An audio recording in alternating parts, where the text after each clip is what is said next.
Whispers beneath the sands. The desert stretched endlessly beneath the blazing sun, a golden sea that swallowed time itself. To most travelers, the shifting dunes meant only death and disorientation, but to scholars and dreamers, they whispered of something more. Buried deep beneath the sands of the Aradean wastes, legend spoke of a city called Asterra, a jewel of the ancient world, said to be older than Babylon, richer than Thebes, and stranger than any tale the Greeks ever spun. Some said it was a city of mortals who dared to live like gods. Others claimed it was the birthplace of myths, the place where stories first walked the earth. For centuries, Asterra was dismissed as a tale of wandering nomads, a myth invented to explain the strange shards of obsidian and fragments of gold tablets sometimes uncovered after violent sandstorms. But every myth begins somewhere, and every ruin leaves a shadow. Dr. Elias Marrow, a historian from the University of Hailbridge, had devoted his life to those shadows. Thin, grey-bearded, and always carrying a satchel heavy with notes, Elias was no treasure hunter. He cared little for gold or relics polished for museums. What he craved was the truth, the thread that bound myth and memory together. For decades, colleagues mocked him for chasing phantoms of the desert, yet when a sealed clay jar surfaced in a black market bazaar, containing a half-burned map inked in a script no one could identify, it was Elias who recognized the markings. They weren't Phoenician, not Akkadian, not Sumerian, yet they bore hints of them all, like the root language of forgotten civilizations. And scrawled across the map was a word that froze Elias where he stood, Asterra. The following months were consumed with preparation. Elias gathered a small team, not adventurers but seekers of knowledge. There was Leona Vasari, a linguist whose skill with dead languages bordered on the miraculous. She could pull meaning out of a symbol as if the stones themselves whispered to her. Then there was Kamir al-Rashid, a desert guide descended from nomads who had crossed the Aradean sands for generations. Finally, Elias's student, Daniel Crow, young and impatient, came along not for the glory but for the unshakable belief that myths hid deeper truths than textbooks dared admit. Their caravan pushed into the wastes under skies that burned by day and froze by night. For weeks, they followed the strange notations on the half-burned map, until the desert itself seemed to resist them. Compasses failed. The stars above shifted strangely, constellations appearing where they shouldn't. At night, Daniel swore he heard the wind carrying voices, chants in a language he couldn't place, fragments of prayers or warnings. The others dismissed it as exhaustion, yet Leona admitted quietly that she, too, had begun to dream in symbols she did not know but somehow understood. On the 21st day, they found it. The sandstorm had broken at dawn, leaving behind a jagged ridge half revealed like the bones of a giant. Rising from the dunes were black stone pillars, carved with spirals that hurt the eyes if one stared too long. Half-buried statues with blank faces and elongated arms reached upward, as though begging the sky for release. At the heart of it all lay a stairway descending into the sand itself, impossibly preserved. "This is no mirage," Elias whispered, his hands trembling.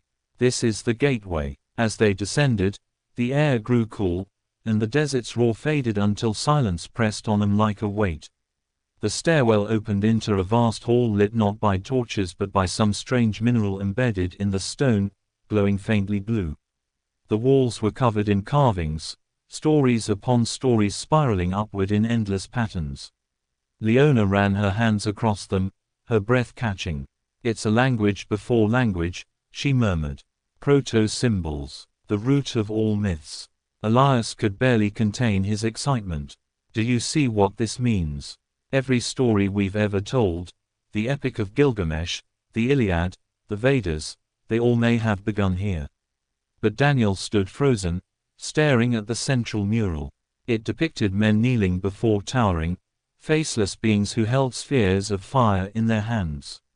Below, rivers ran red, and skies rained with ash. Yet at the mural's end, the faceless ones lay crumbled, and men rose from the dust, building towers that touched the heavens. "It looks like a warning," Daniel said. Khmer's voice was low, edged with unease. My people tell tales of a cursed city in the sand. They say the gods struck it down because it tried to claim eternity. Elias shook his head. Superstition. Every myth has a kernel of truth, but this is history waiting to be unveiled. They pressed deeper. Corridors stretched like veins, chambers opened into halls where colossal statues sat in silence, their hands cradling shattered tablets of black stone. In one chamber, they found an obsidian throne, cracked in half, yet still exuding a presence that made the hairs on their arms rise. It was there, in the throne hall, that Leona uncovered the first tablet intact enough to read. Her eyes darted over the etchings, her lips moving silently until she spoke aloud. We were not the first. The world was old before us. We sought to preserve what the heavens gave, but in our hunger, we became as shadows. The keepers left us. The city fell. Let no one awaken the heart again. Daniel swallowed hard. The heart, what does it mean? Leona shook her head. I don't know, but it sounds like something buried here. Elias's voice trembled with both awe and obsession. A relic, a device, something powerful enough that they feared it even as they worshipped it. From that moment, the journey shifted. They were no longer just explorers cataloging ruins. They were seekers chasing the secret that had destroyed Asterra itself.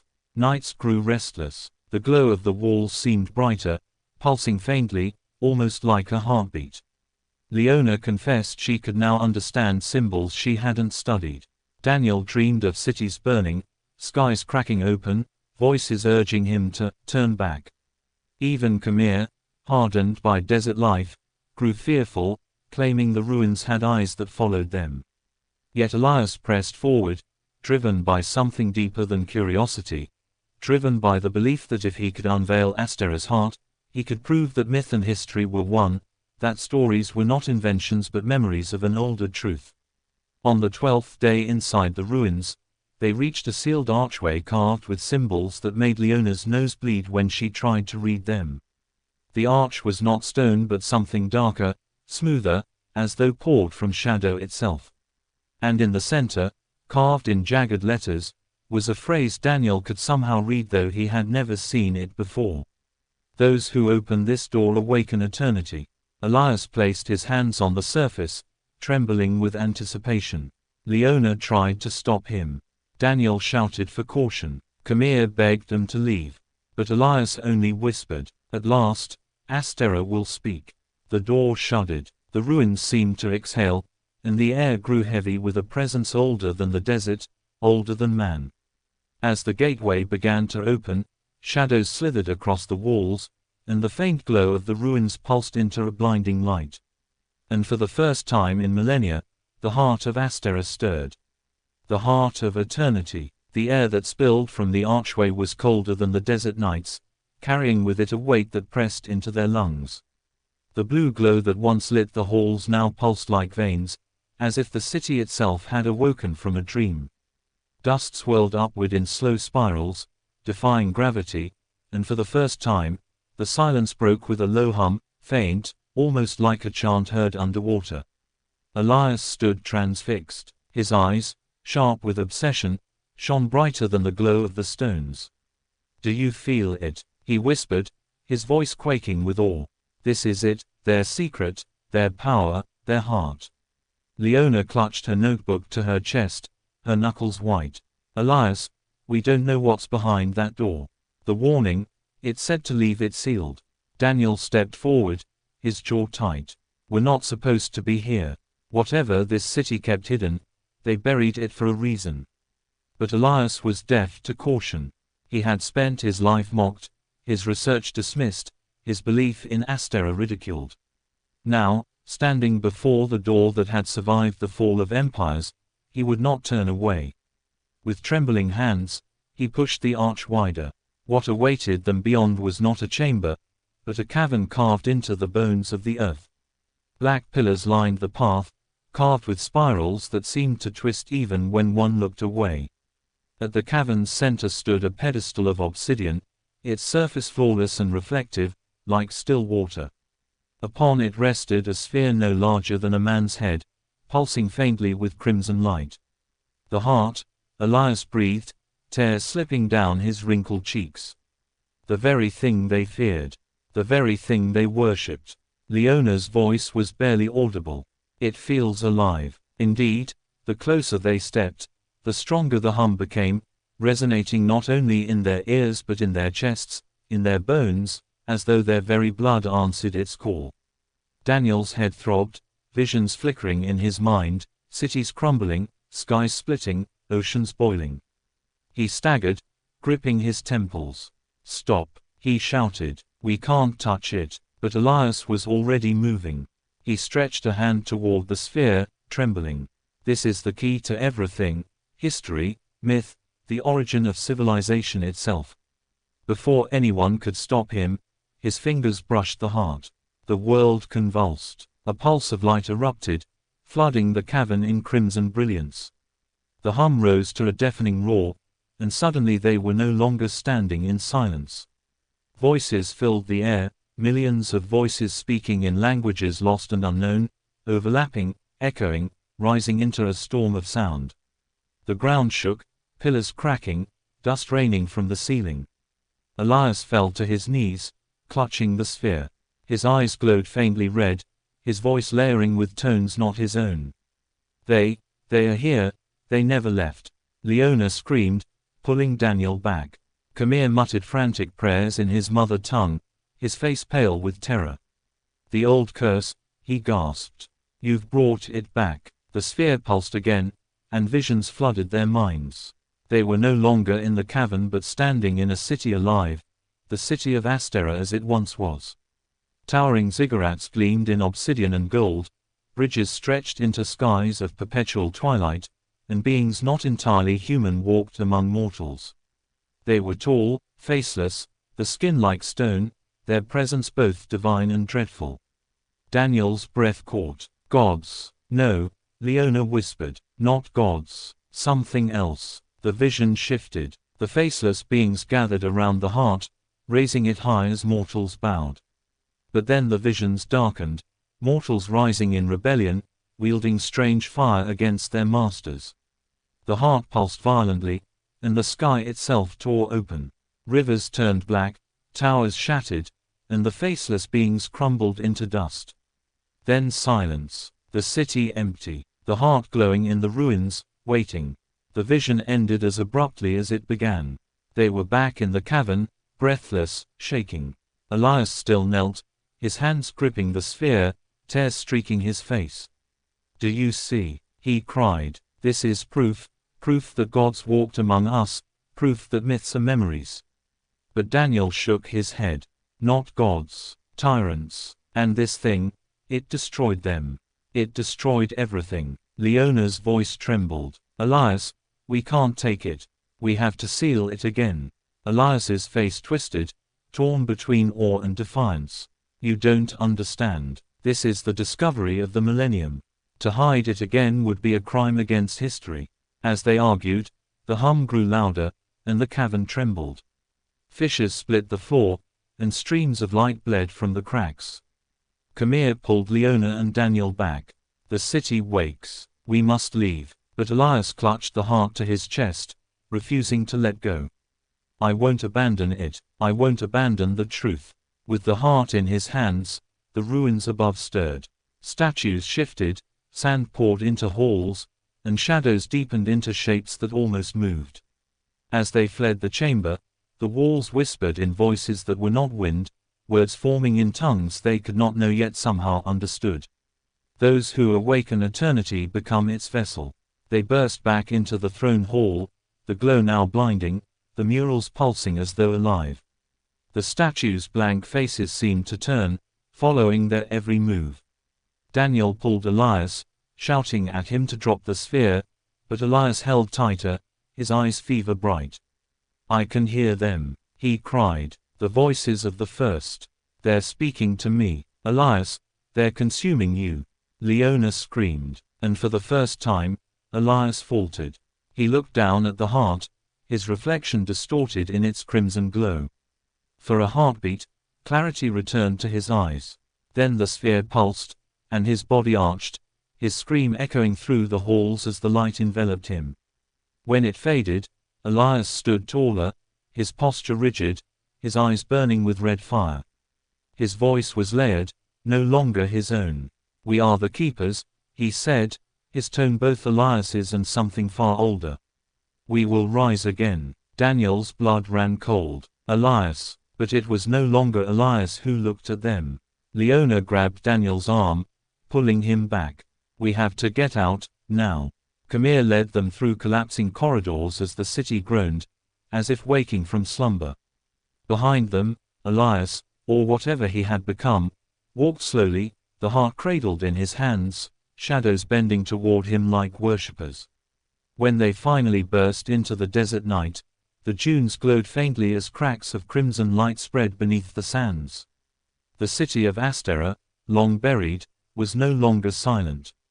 Daniel fell to his knees, gasping, staring at the shifting sands. "What have we done?" Leona's voice was hollow. "We didn't unveil history. We unleashed it." Far below, in the heart of the ruins, Elias raised the sphere high, his voice carrying into the night. "Eternity awakens." And the desert, for the first time in centuries, answered. The city that breathes again. The desert whine no longer sounded like wind. It carried with it a resonance, a low vibration that seemed to ripple through the dunes, rattling the bones of the earth itself. The sands shifted in unnatural waves, rising and falling as though the desert had begun to breathe. Daniel, Leona, and Khmer stumbled down a slope, their lungs burning from the run. Behind them, faint crimson cracks spread across the horizon, glowing like molten veins under the skin of the earth. From within those cracks, a dim hum escaped, steady, rhythmic, like a colossal heartbeat buried beneath miles of sand. Daniel pressed a hand against the ground. It vibrated beneath his palm. His stomach turned. "The city isn't just waking," he said, his voice hoarse. "It's alive." Leona clutched her satchel of notes close, her eyes wide with terror. The stories, the myths, they always warned about it. Asterra wasn't destroyed by gods or by man. It consumed itself, and now it's bleeding back into the world. Khmer turned his gaze east, toward the distant silhouette of their camp. "If this spreads beyond the desert, the whole world will feel it. We must seal it, bury it again." But the thought felt impossible. Elias was still below, merged with something that wasn't human anymore, holding the heart that pulsed with power. The ruins had shifted from silent stone into something that bent the laws of reality itself. And the three of them, exhausted and shaken, were left to face what millennia of history had buried. Visions in the sand. That night, they did not sleep. None of them dared. Instead, they gathered around a small fire at the edge of the dunes, the stars dimmed by the faint crimson glow that spread across the horizon like an approaching dawn. Daniel's hands wouldn't stop trembling. He tried to write in his journal, but the pen scratched nonsense on the page, symbols that weren't his own. Every time he blinked, he saw flashes of the vision they had witnessed, the faceless beings, the rebellion, the fall of Asterra. And each time, the image of Elias's burning eyes seared itself deeper into his mind. Leona sat opposite him, staring into the fire as if searching for meaning in the flames. "Do you realize what this means?" she said suddenly, her voice raw. "Every myth, every god, every story, they weren't just inventions. They were memories. The beings of Asterra, the keepers, they seeded the foundations of our legends. Zeus, Enlil, Osiris, they're echoes of something real. But if that's true," she paused, her eyes dark, "then every warning in those stories is real, too."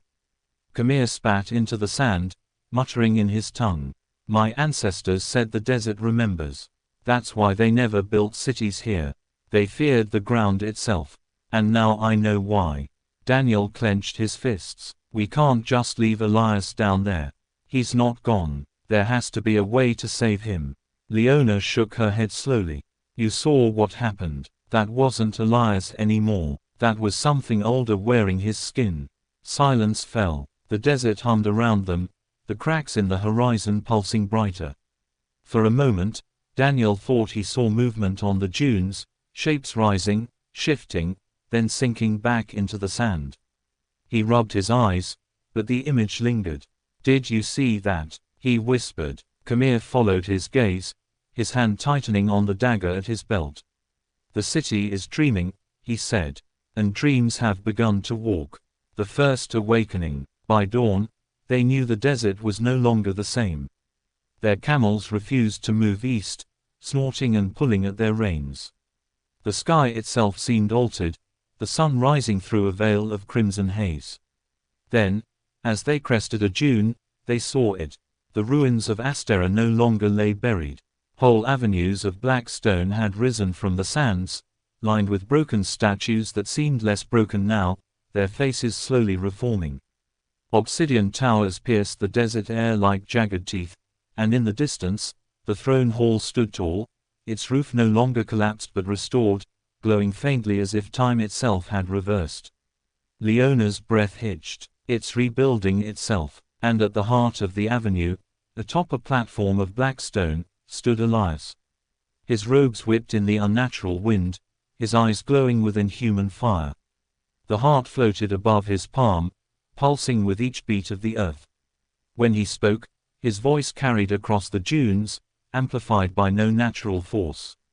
"Mortals, you who dare disturb the silence of eternity, you will witness the return of the First Order." Daniel's chest tightened. "That's not Elias." Leona gripped his arm. "No, it's Asterra speaking through him."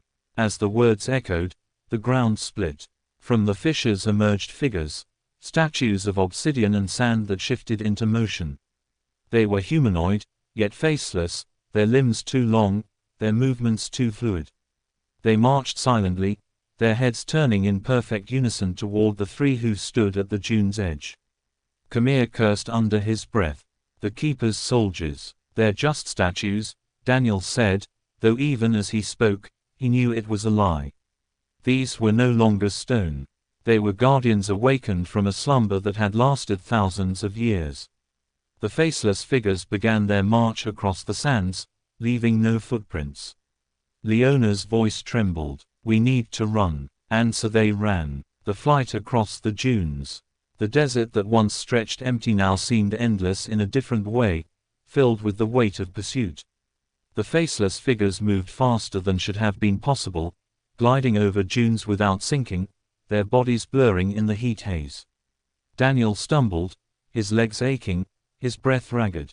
"We'll never outrun them." Khmer pointed toward a ridge of black stone half buried in the sand. "There, an outpost of the ancients, maybe shelter." They scrambled toward it, the faceless guardians closing the distance with every second. Daniel dared a glance back and nearly froze.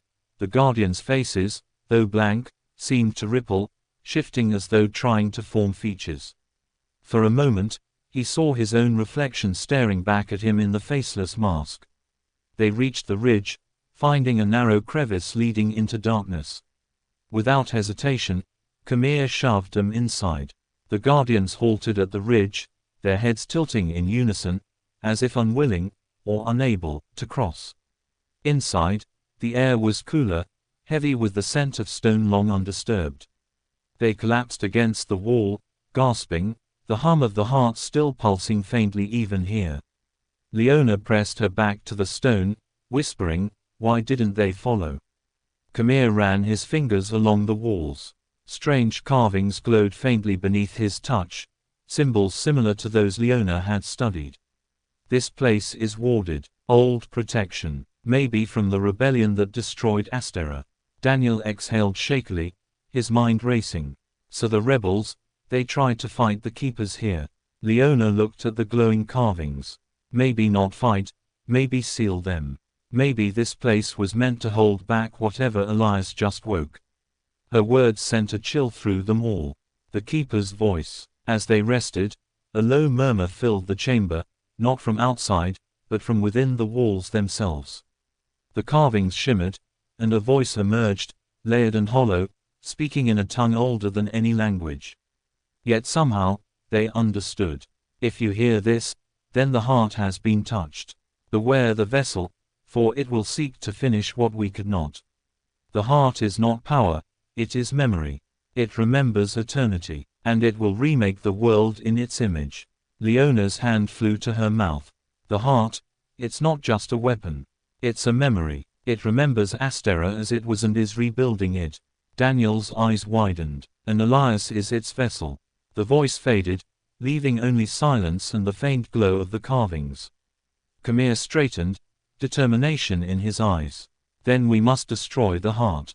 Leona shook her head. You heard them, it can't be destroyed. It can only be sealed. Daniel's jaw tightened. Then we find a way to seal it. Before Asterra returns completely. Outside, the desert pulsed again, louder, as if answering their resolve. And far away, atop his obsidian throne, Elias raised the heart high, and the rebuilt towers of Asterra trembled in answer. The age of myths begins anew, his voice thundered. And the world will remember us. The last seal. The desert did not sleep. Through the long hours of the night, the sands shivered with each pulse of the heart. Towers of black stone rose inch by inch, clawing their way back into the world. From the dunes emerged half-formed figures, their faceless heads turning as though listening to a command only they could hear.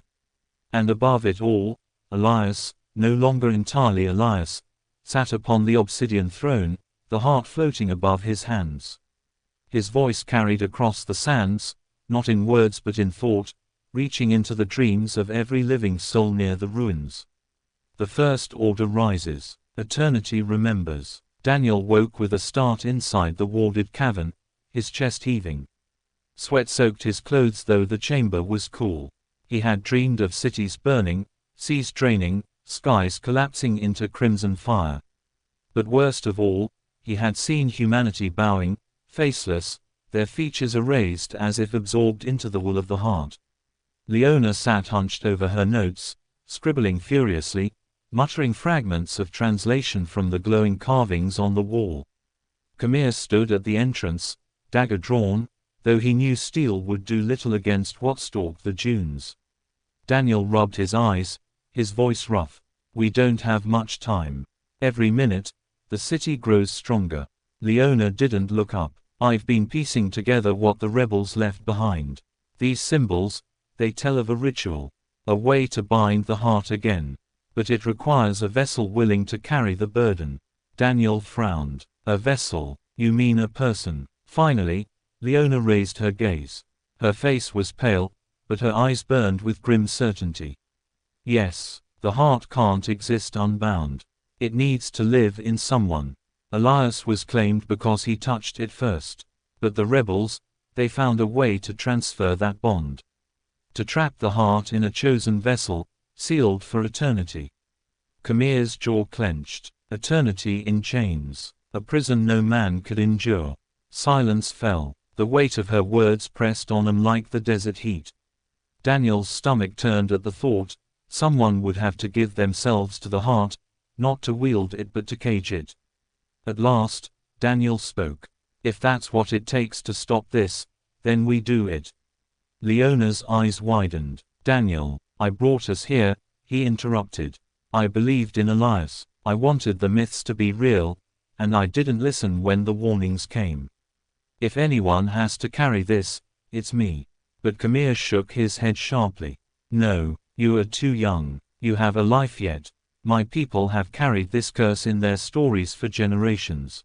If a sacrifice must be made, it should be by one who has lived long with its shadow. Leona's voice cracked. Don't speak as if it's already decided. There must be another way. But even as she said it, she knew the truth. The rebels hadn't found another way. That was why they left these wards, these warnings. They hadn't destroyed the heart because it couldn't be destroyed. They had only contained it, through sacrifice. The journey to the throne. By dawn, the three emerged from the cavern, the wards fading behind them like a protective dream. The desert beyond had changed. The dunes no longer rolled endlessly. They broke against avenues of stone that rose higher than the tallest pyramids. Obsidian gates creaked as if alive, opening slowly, their shadows stretching like arms to welcome them. The city of Asterra was nearly whole again. As they walked the avenues, Daniel felt the weight of eyes on him. The faceless guardians stood along the roadsides, unmoving, like statues awaiting command. Yet their heads turned as the group passed, tracking their every step. The further they went, the louder the hum grew, until it matched the rhythm of their hearts. At last, they reached the throne hall. Its pillars had risen fully, its roof restored, its murals glowing with crimson fire. At the far end, Elias sat upon the obsidian throne, the heart floating above his hands. His face was no longer entirely his features stretched unnaturally, his eyes burning with endless light. "Welcome," the layered voice said. "You have come to kneel before eternity." Leona stepped forward, her voice steady though her hands shook. "Elias, if any part of you is still in there, listen to me. This isn't eternity. It's a prison. It consumed Asterra, and it will consume you." The figure on the throne tilted his head, a grotesque parody of curiosity. "Elias is no more. We are all that was and all that will be. Through the heart, the First Order rises." Daniel clenched his fists. "Then we'll stop you." The faceless guardians stirred, stepping forward with unnatural grace. The ground trembled as they surrounded the hall. But before they could strike, Leona shouted a phrase in the ancient tongue, one she had pieced together from the carvings. The guardians froze. The voice on the throne hissed, "You speak the tongue of the rebels." Leona's voice wavered, but she stood firm. "And with it, we'll seal you again." The heart pulsed violently, cracks of crimson light racing through the throne hall. The guardians surged forward, but Khmer leapt to meet them, his dagger flashing though it was no match for stone. Still, he fought, buying moments, his shouts echoing as he drove the creatures back.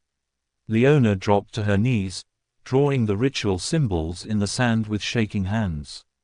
"Daniel, stand in the circle." Daniel's chest heaved. He knew what it meant. To stand there was to become the vessel, to bind himself to the heart forever.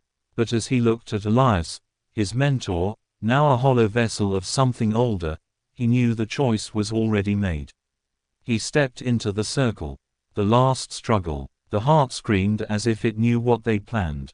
The crimson light surged, and Elias rose from the throne, his voice thundering with rage. "You cannot bind eternity. It is beyond you." The guardians pressed harder, forcing Khmer to his knees. His dagger snapped, but he still swung the broken blade, blood staining the sand. "Finish it," he roared. Leona's chant grew louder, her voice weaving through the ancient syllables as though guided by unseen hands. The symbols in the sand glowed, wrapping Daniel in light. He felt the weight of the heart pressing into him, filling his mind with visions, the rise of Asterra, the worship of the keepers, the rebellion, the fall. His body trembled as if every age of history poured into his veins. Elias lunged forward, the heart pulsing above his hand.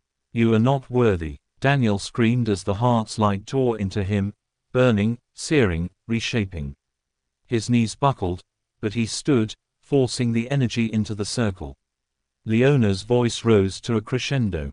And then, silence. The heart dropped from Elias's grasp, falling into Daniel's chest like a stone into water. His body arched, light bursting from his eyes, his mouth, his very skin. For a heartbeat, he felt everything, every story, every myth, every echo of eternity. Then the light collapsed inward, and Daniel fell still.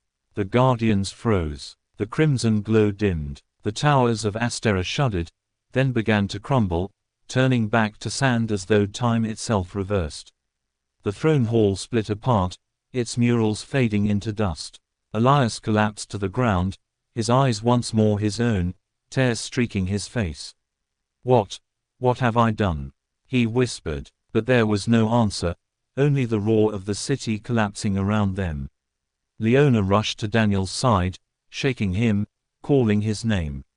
His chest rose faintly, but his eyes glowed dim with the faint crimson light of the heart.